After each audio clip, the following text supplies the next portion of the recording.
25 Sekunden. Jetzt sind es noch 20 Sekunden für Magdalena Forsberg. Und dann mit einem Abstand von 59,4 Sekunden ins Rennen das deutsche Paket Andrea Henkel und die Magdalena. 6 Deutsche haben sich für dieses Finale qualifiziert. So eine Schwäche nicht startet, aber als erste. 4 Sekunden. Jetzt geht es los. Die erste Verfolgung ist spezialistisch hier. Magdalena Forsberg, die Sechsfach-Siegerin aus dem Vorjahr. With a massive lead as a result of a brilliant ski in the sprint event on Thursday. Alongside me in the commentary box is Mike Dixon, Great Britain's longest serving skier, and he's got a day off today, so he's going to be with us right throughout the women's pursuit and the men's pursuit. And Mike, we've got a couple of seconds before Andrea Henkel of Germany gets underway. What chances has anyone got of catching Magdalena Forsberg? Well, on paper and looking at her form from the other day, it looks a very slim chance that she will be caught, but the great thing with biathlon is anything can happen. I suspect it won't, because she's comfortably skiing fast. Her shooting, as seen from the other day, is perfect. So it will be unlikely, but as I say, anything can happen. So Magdalena already away. She's got 59 seconds advantage. It's Andrea Henkel of Germany who starts next. Uschi Diesel, Martina Zellner, a trio of incredibly strong Germans are going to be working as a team to try and chase down the Swede. But in these conditions, the skiing is reasonably fast. It's not easy because the tracks are glazed. But you've been out on the snow, Mike. What sort of conditions are there? Are they going to have any problems? I don't think so. You said it was a day off. It wasn't actually. This morning we had a slot, so anyone who's not racing today, we're out there from 9:15 till 11:15, so that the tracks are much harder today in relation to yesterday, where the sun hit the track and it actually became quite wet. But equipment should be much the same. The glide on the skis should be fairly equal all round. The course does spin back into the shade up on the valley here, but overall fairly level for everybody.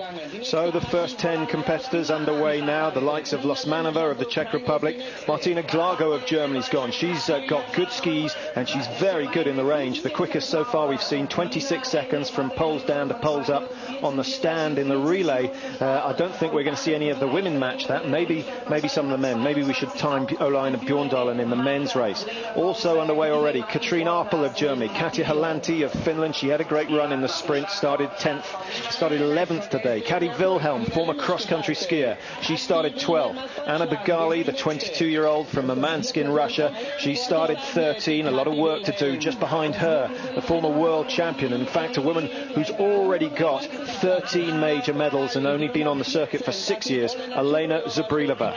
Further down, Svetlana Chernousova of Russia.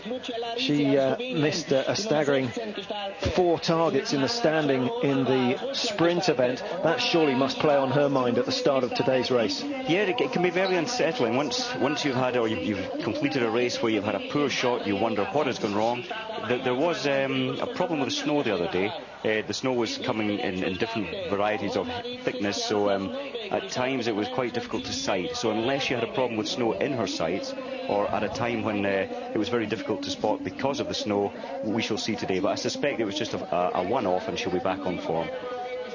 Well, she's certainly experienced enough to do that, but it's Magdalena Forsberg who is playing the hare today. She's got a very healthy start, 59 seconds, as we mentioned, and she's well within herself at the moment. It's a nice, fluid rhythm, perhaps not the most elegant of skiers, but she is efficient, and it's been the same style for many, many years. It's worked effectively, so why change it? She's an incredible athlete, very, very efficient there. You see her going up that hill, and when you're actually standing on that hill, I was there when the women were racing back on Thursday, and the ground that she covers, so the power that she has is incredible in relation to other skiers. She's not quite as choppy as we're seeing there with Henkel, but absolute power. She can glide a long way up that hill. Very, very impressive indeed. And she broke so many records last year. It was it almost got dull at the end of the season, but you have to admire her talent. And a lot of people were saying, how on earth is she doing this? But she's got a background in cross-country skiing, and that's got to have helped her, because the training in cross-country is that much more intense. Obviously, you don't have to spend hours on the range with the rifle, and surely that is one of the benefits. You can see, though, that her lead of 59 seconds has been cut slightly by Henkel. Diesel and Zellner working together. They could certainly close down on Henkel by the end end of the first loop. I think the great advantage that Magdalena has given herself is to give yourself that minute's buffer, which is very unusual to happen in a pursuit race. She can relax a little bit to the first shoot. All the others will be aggressively trying to hunt her down, as we're seeing there, 4 seconds in 1.5 kilometre. It is quite a bonus. They are catching her, but I suspect she will open up, really start pushing it after the first shoot. So she's got 55 seconds to a minute. It may fluctuate as this loop goes on. We should explain for viewers who aren't that familiar with the biathlon that the pursuit is a relatively new event for starters. For the women, it's raced over 10 kilometres, and there are 4 shoots in all. This is the first one for Magdalena Forsberg, so it's only 2 kilometres in between each shoot. So the shooting is that much more important, and she really must hit 80%. If she does that, she's got every chance of taking her second win in succession. Absolutely. Slightly, they showed the wind flags there. There's a slight wind influence there. It kind of swirls in this range, but I'm sure it's not. I'm sure it won't put Magdalena off. No spare rounds in the pursuit event. Penalty loops for any misses.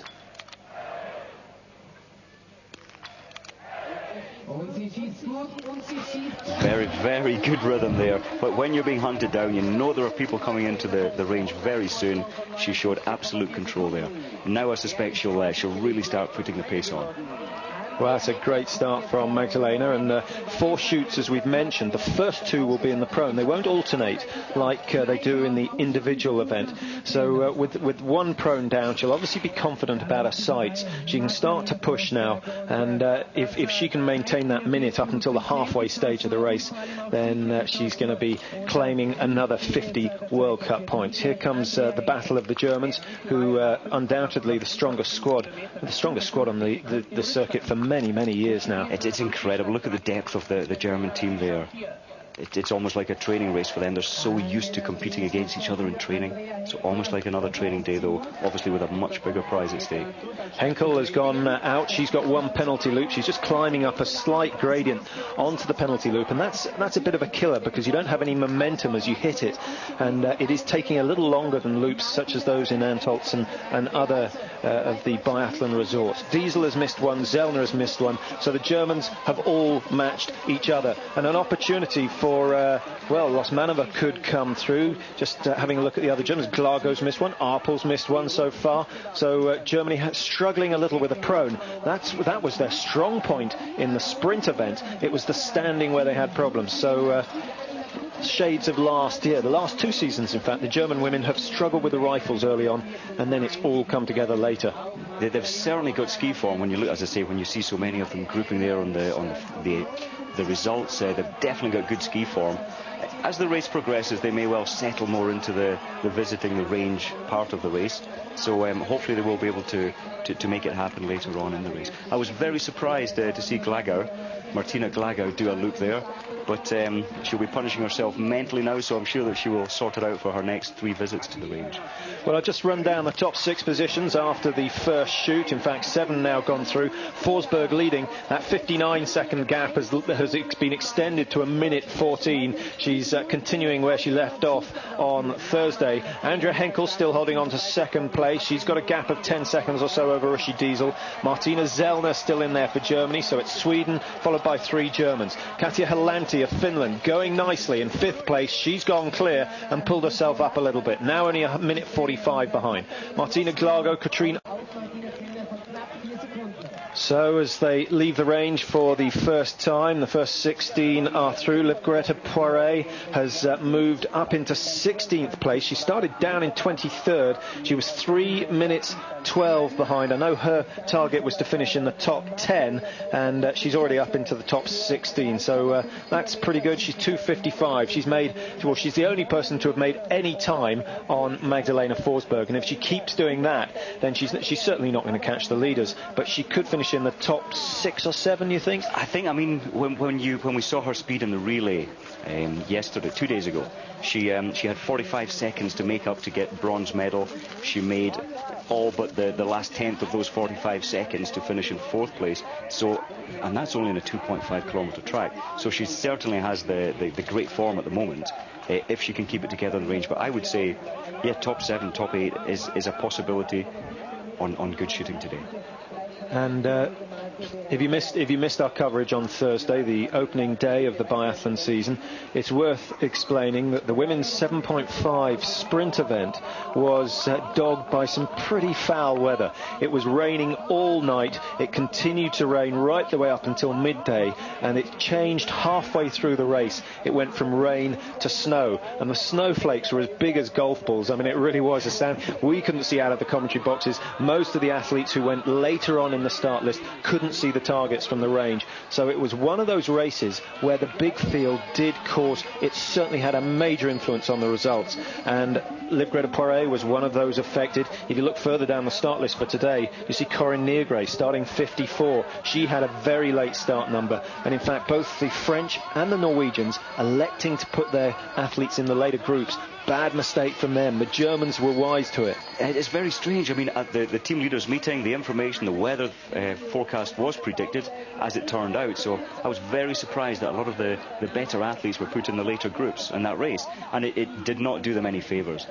And Olena Zubrilova was in there as well. So a lot of the former champions. Magdalena Forsberg was a little lucky. She was in Group 2, but got a good draw in Group 2. So she got away just before the track slowed. She was an early starter, and you could see significant change as that race did progress. The wet turned to very slow snow, which really did handicap people. And just to mention, Emma Fowler actually qualified for this pursuit event, one of the 3 in fact British women on the squad now, and she has just gone out of the range. She's still ahead of Corinne Niergray, so that's something to sing and dance about. Brilliant, Emma, that is fantastic. She's gone through, she's hit all 5 targets, so a great start for Emma. She's 5:16 behind, but she started a long way behind the leaders. She's only lost 30 seconds or so to Magdalena Forsberg, who settles now for her second shoot.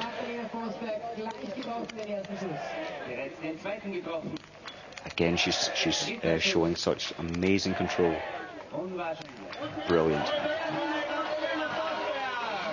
If you notice the control, as I just mentioned in Magdalena, the others who are hunting her, they are coming in and they are really rushing it. She has the luxury of having that 1 minute advantage, so she can, at least on the range, she can dictate the way she is going to take that race. I suspect again we'll see the Germans coming in. They're all, as I say, it's almost like a training race for them because they're so used to pushing each other. But I'm sure they'll be a little bit more tense than we saw Magdalena there. But one thing with Magdalena is when you watch her, you just feel the target's going to go down. There's no sign of tension in the face at all. The rhythm is almost exactly the same from one shot to the next. I mean, it really is a perfect example of how to do it. There are other markswomen, should we say, out there who you can just sense that they're not fully confident. But Magdalena has it all. She's been hitting the targets for so many years now that she believes they're going down, and they tend to go down. So once again, the German trio head to head. It's Henkel still with a slight lead, but there's another miss from her. Zellner and Diesel now with an opportunity to move up into second place. Again, as I mentioned, the tension there where you're hearing your fellow teammates land on the mat beside you, it creates that little bit of tension in your body, which can create a missed target. And is she going to do it? Oh, what's happened to Martina Zellner? She's really in problem now. And a chance for Martina Glago to come in, so we could find 4 Germans. We could get 5 Germans in the top 6. Martina's missed 2, which is so unusual for Martina Glago.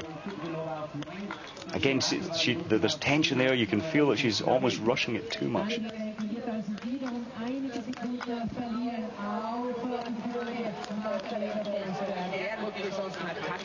Now, we have a situation where one of the skiers, one of the starters, has already been lapped by Magdalena Forsberg. It was Sigrid Palhuber who started 5 minutes behind, and it's only a 2-kilometre loop, and she's been lapped and she's had to withdraw from the contest. So Sigrid Palhuber already fallen foul of that, and in fact Emma Fowler is going to have to keep going at some rate to avoid being looped, and that's something they may have to look at in the pursuit, because it's such a short lap. It's very unfortunate, and as we were talking about the conditions which created the big gaps we see in this race, which is not typical at all, it does seem unfair. Emma you prepare you prepare yourself mentally, you prepare yourself for this race, and to be pulled out, it's a very deflating experience.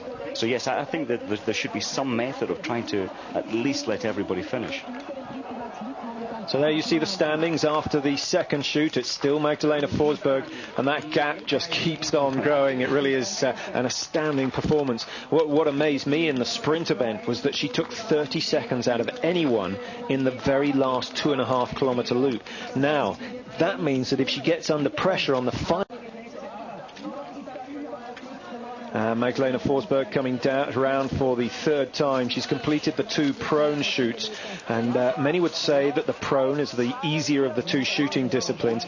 Magdalena's record last year was equally good for the standing as it was for the prone, and in fact, looking through the statistics from last year, many of the women were actually better at standing than they were at the prone. Now, in the prone, you've got the 2 ring sights and you hold the target steady in the middle. What are the tactics for the standing? The standing, if you try and hold the rifle steady on the target, when you're at your absolute maximum, Magdalena will be coming in, say, 5 beats below her maximum pulse.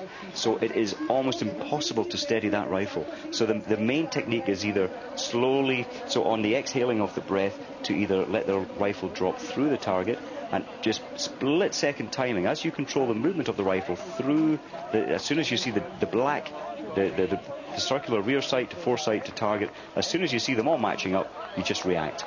So it's by far the best method to create your own movement in the rifle, because it is impossible to steady it.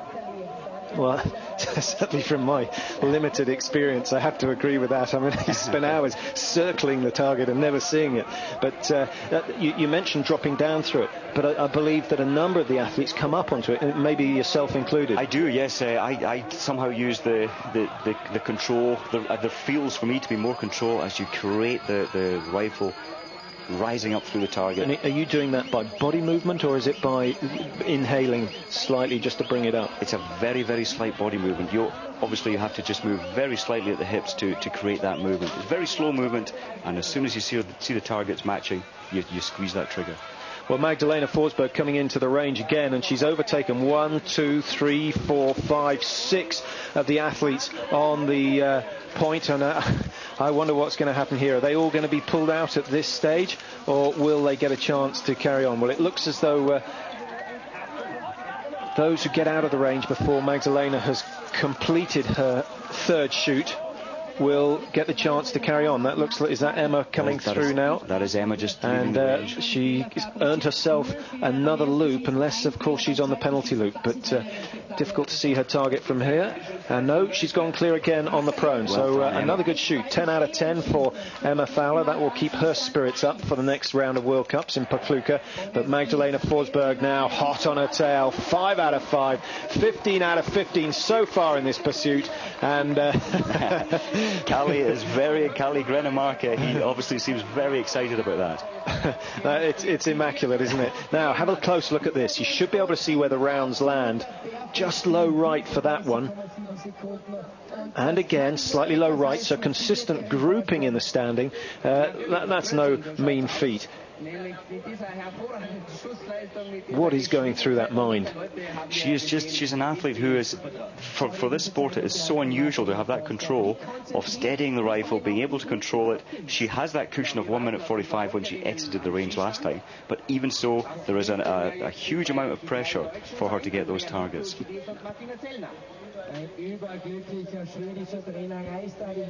Well, we were right. A huge number have been taken out.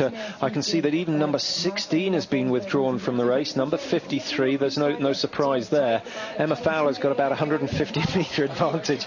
I think she's going to be lucky to come in for her next shoot. But she did very well. 2 prone shoots, both gone clear. But this is something they're going to have to sort out, because at this rate, Magdalena Forsberg is going to disqualify over half the field, and if that's the case, then the full quota of 30 won't get the World Cup points. Good point. I mean, the they are going to have to look at this, especially for conditions days where you do get such a spread in the field. And the same could happen this afternoon, of course. Olainen Bjorndalen with the same amount of lead. He's got 1:01 advantage over Haitalahti of Finland, and he's quite capable of knocking out 20-25 of the field. I believe he will. Incredibly, Henkel and Apple have missed 2 targets. Ushi has missed 1 there. Now, I wouldn't mind putting my money on the fact that if these 3 Germans weren't neck and neck, they would be shooting a lot better. It's huge tension, as you mentioned earlier. It is, especially when you're used to training beside those people every day. There's an added pressure when you're racing for your own country and you're coming into the range at the same times. So Uschi Diesel getting a good look at the magic roundabout, as it's often known. She's not too familiar on there, but the penalty loop situated just to the right of the commentary boxes, and she's working her way round. The Germans missing more targets than they will care to remember. And there has to be Uschi Diesel, doesn't it? Someone else skis like that. I'm expecting Martina Glagau this time to hopefully get away with hitting them all. No, she's missed 1. And as has Kati Wilhelm, who's missed 1. There's not too much noise coming from the crowd. They've been silenced somewhat, and most of the crowd have come south across the German-Austrian border, and all of them sporting jackets corresponding to who their #1 biathlete is, whether it be Andrea Henkel or Diesel, and coachloads of Diesel fans heading down to Hopfilsen, and you'll see them in Oberhof, you'll see them in Ruhpolding. They'll make the longer journey down to Antholz. Now, Olena Zubrilova. Oof, high left. That wasn't even close. Oh, the same again.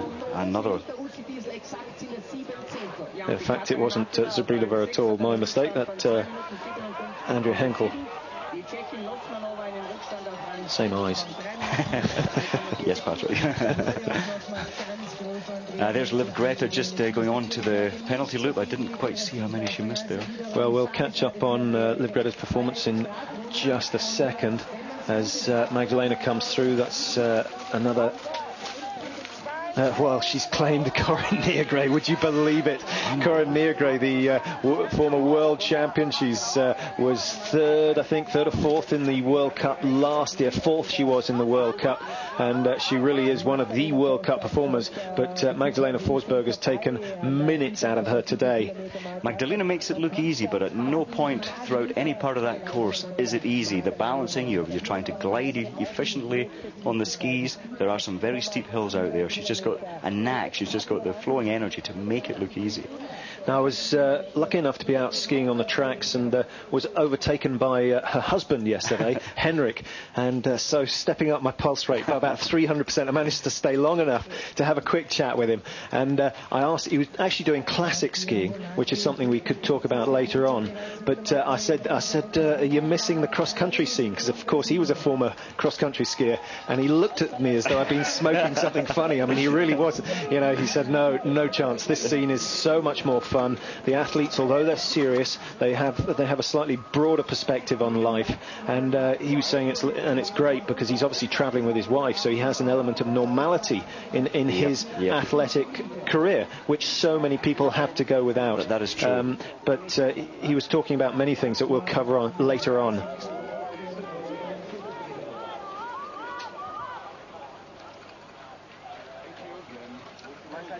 So the standings after the third shoot, just one shoot to go in this women's pursuit, and it's a bit of a foregone conclusion as to who is going to take the win and the 50 World Cup points and the £5,000 worth of prize money. Magdalena Forsberg is back in again. Would you believe it? That's one. She's passed another 15 athletes on the range. The scenario that we put forward as to the fact that she's going to overtake 25 of the competitors looks as though it's going to happen. If she clears all 5 targets, she will certainly have reduced the field to less than 30, which means they're going to have to decide who gets the World Cup points at the bottom of the order. It's 15 out of 15 at the moment. Unheard of to pass so many people. Have a look at this. She just looks so much in control.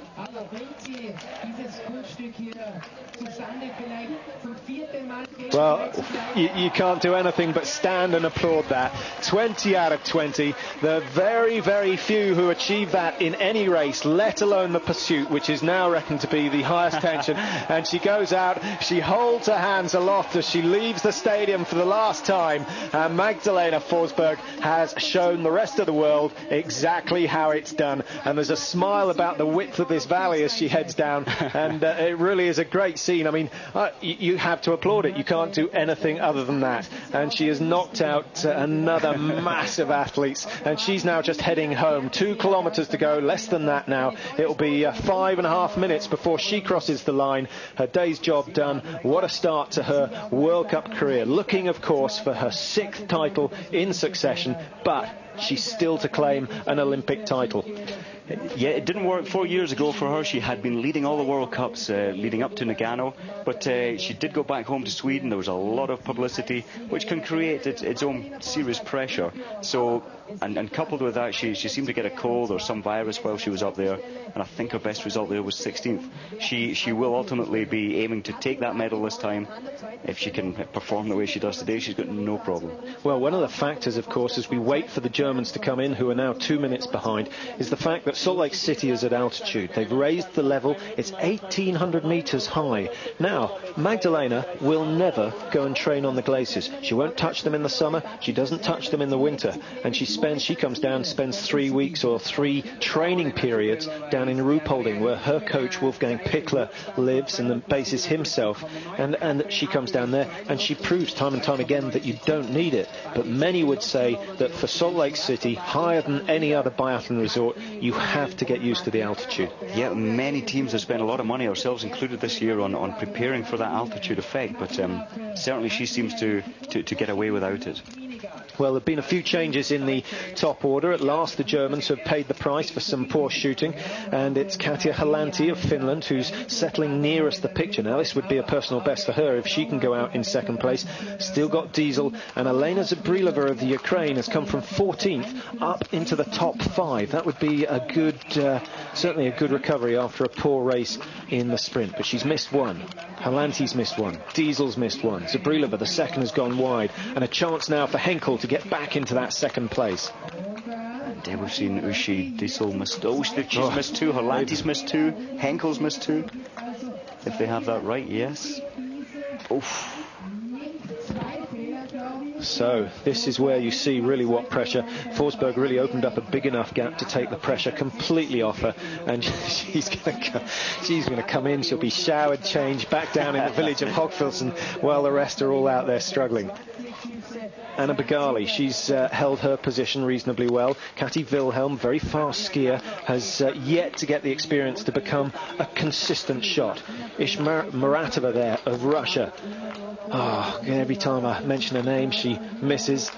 I think Martina Glago can be one here to move up from her 6th probably to 3rd. She did. There we go. 5 out of 5 for Martina Glago, and now we get to see how fast she is over the snow. She comes out of the range level with Kati Wilhelm. Wilhelm's going to go on for a loop though for a 23-second penalty. It looks like Katerina Losmanova, who's gone out in the top positions. We'll just get confirmation. We know that Forsberg's long gone. It is Losmanova who's taken the 2nd place for the Czech Republic. That would be a personal best for her. Olena Zubrilova on her heels. She's only 2 seconds behind. You have to back Zubrilova in that little contest. Halanti in 4th. Glago now down to 5th. Diesel 6th. And in 7th place, the woman who started 2nd, Andrea Henkel. Yes, Andrea, absolutely fantastic skiing form from the other day, but when you give yourself 6 penalties on that range, impossible to keep it steady. Watching the target of Halanti of Finland. Oh, just so unlucky. That's could have split and knocked the target down. We saw a few on the sprint event who got a fortunate ricochet from the round, but it didn't happen to Halanti, and hence the 1 penalty loop. Very unlucky there. Had the centre point of that round been about 4 millimetres lower, she would have been placed in 2nd right now.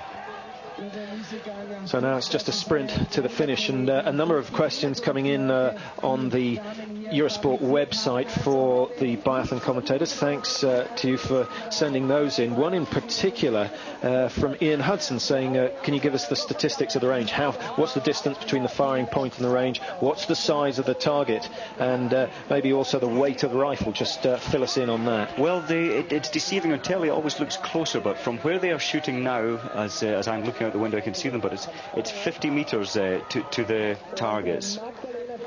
So just we'll continue with that in just a moment, but we have to stop just to applaud and recognise the skill of one Magdalena Forsberg, the World Cup winner for the last 5 seasons, and she's, as you can see, shot perfectly today and has crossed the line minutes ahead of anyone else. A really tremendous ski from Forsberg, and if she can keep this form going, the World Cup is going to be hers before the end of January. It's incredible. As you said earlier, it's a fairly new race, the pursuit race, introduced 3 years ago, but never has there been a gap of 3 minutes from any leading athlete going into the last loop. So unbelievable how she's just taken this field apart. Well, voted for many years, 2 years, not this year, but the 2 previous years, voted the most popular athlete in Sweden, and it's no wonder why. I mean, week after week she wins gold for them, and if she can just do it in the Olympics, I'm fairly sure she'll get that vote yet again, and maybe should even be recognised as one of the world's greatest athletes. Consistency like that, as we mentioned earlier, she does make it look easy. When you have every nation is producing their top athletes in this, so genetically and in training terms, everyone's doing the same, but to be so superior, she has a fantastic mind to be able to control it as she does. So Forsberg's got this one in the bag as we switch to the last of the checkpoints. Forsberg's gone through. Palhuber, I don't quite know how she's still there. We're just going through, in fact, all the disqualifications, and there are many of them. Emma Fowler, unfortunately, has been pulled out, but we expected that. And it now is the sprint for the line. Looks like Ushi Diesel has gone past number 5. That's Losmanova of the Czech Republic, who was in second place. Zubrilova has pulled herself up 14th into second. Now that reminds me of Viktor Migorov, who actually went from 13th up to first. So a great gain from Zubrilova. 3:18 behind. She's pretty much held her ground to Forsberg. We'll just check on that. She started... That's right, she was one of the later group starters from Thursday's race, so when we see the conditions for her level today, she probably hasn't lost that much. It's amazing how you can't find them when you want their names. The print on these start sheets gets smaller and smaller every year. Oh, there she is, number 14, of course, 2:29 behind. She's lost 45 seconds, but that is better than anyone else. Look at Henkel. She started a minute behind, now 3:44. She's lost 2 minutes, 44 seconds, and she won't be thinking of that this evening. She'll switch her mind to the forthcoming races. Olga Pilieva of Russia, not so much a youngster, but she's fairly new to the game, in her 3rd or 4th season. She's certainly got potential for Olympic medals this year, and another top 10, that's just what she needs, just to boost the confidence. It's Martina Drago just going to the high point of the track there with 200 metres to go, and that's undoubtedly Ushi Diesel there heading for the line. Diesel saying that this is not her last season, 31 now, but still wants to come back for more. 31's nothing, is it, Mike? just a youngster. No, in this sport, the experience of shooting, the endurance, it's all about that, so people can last for quite some time. So Zubrilova coming across the line, and she's delighted with that, so she should be. She shot very well on the prone, missed 3 in the standing, but luckily for her, the Germans did worse. Ushi Diesel from 3rd equal, she stays in 3rd, so she's held her own. And number 5, Losmanova, delighted. That's another top 10. She really has excelled herself. 4th position for her. Halanti of Finland, not quite a personal best, but certainly, in fact, it is a personal best, and she's rapidly becoming the best Finn on the circuit, and in fact a good week all round for the Finns. Hayatalahti in the men's will be starting second.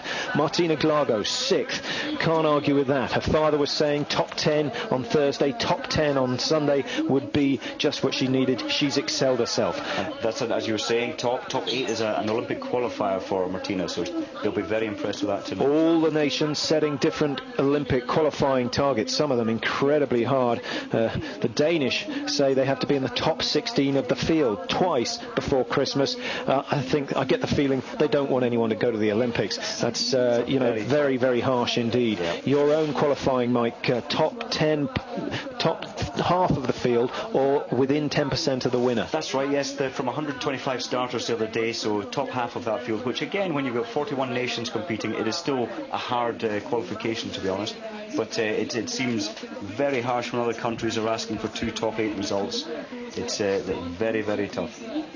So another podium finish for Uschi Diesel, but she's struggling to push her World Cup total over the 21 mark. Whereas Magdalena Forsberg now, age 34, now has 35 World Cup victories to her name, and she's 13 clear of anyone else.